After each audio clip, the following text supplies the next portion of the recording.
Jammu and Kashmir के सारे exit polls हंग assembly की तरफ इशारा कर रहे हैं, with national conference and Congress alliance getting the maximum seats but not crossing the majority mark. ऐसे में एलजी के उस पावर को लेकर कंफ्यूजन हो गया है which gives him the authority to nominate 5 members to the assembly. ये पावर जम्मू एंड कश्मीर के लेफ्टिनेंट गवर्नमेंट को कैसे मिली और इसके रिपरकशन क्या है, we will try to understand.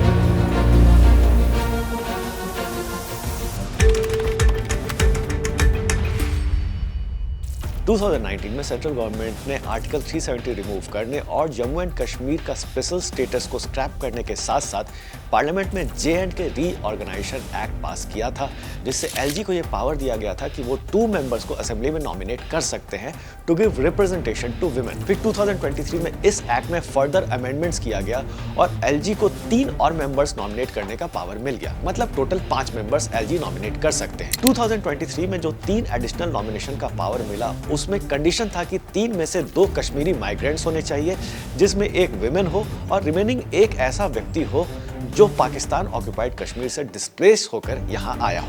ये 5 मेंबर जिसे एलजी नॉमिनेट करेंगे उन्हें वही सारे पावर्स मिलेंगे जो कि एक एमएलए को होते हैं। इट मींस कि एलजी के नॉमिनेशन से जे.एंड.के असेंबली का टोटल स्ट्रेंथ जो 90 मेंबर्स का है वो बढ़कर 95 हो जाएगा।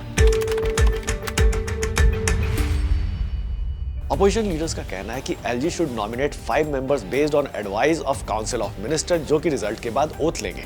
पर बीजेपी का कहना है कि as per the J and K reorganisation act LG को किसी के एडवाइस की जरूरत नहीं है। कुछ लीगल एक्सपर्ट्स का कहना है कि एलजी को सिर्फ लॉ मेकिंग रिलेटेड मैटर्स में ही काउंसिल ऑफ मिनिस्टर के एडवाइस की जरूरत है, rest is within his discretion.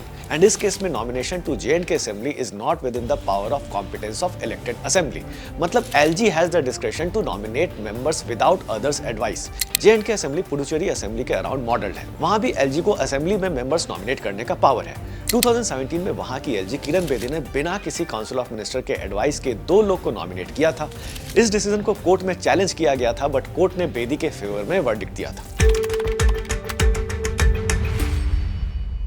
According to the exit polls, National Conference and Congress Alliance is the front runner to form the government in Kashmir. But अगर ये alliance majority mark cross नहीं कर पाती है तो LG का ये power India alliance का गेम बिगाड़ सकता है। अभी गवर्नमेंट फॉर्मेशन ही नहीं बनी और गवर्नमेंट फॉर्मेशन से पहले अगर लेफ्टिनेंट गवर्नर इस तरह का कोई इकदाम उठाता है और विदाउट कंसल्टेशन, कॉन्सेंसस के बगैर कौन से लोग होने चाहिए, किस तरह का उनका बैकग्राउंड होना चाहिए, वो पर्टिकुलर किसी पार्टी के नहीं होने चाहिए। नॉमिनेशन में ऐसा ही होता है, वो किसी डिफरेंट फील्ड से, वो स्कॉलर्स होने चाहिए, वो सोशल वर्कर फील्ड से होने चाहिए, एनजीओ से होने चाहिए, उस तरह के लोगों को वो नॉमिनेशन दी जाती है। मगर अभी जो खबरें आ रही है कि जिस तरह का प्रपोजल ये कर रहे हैं वो तो प्योरली एक जमात को बूस्ट करने के लिए उनको एडवांस में कुछ नंबर्स देने की कोशिश करें। देखिए, ये तो जो रूल्स के हिसाब से जो होना है वही होगा, उसके बाद तो कोई जाएगा नहीं। जिसका प्रेरोगेटिव है वही बात करेगा।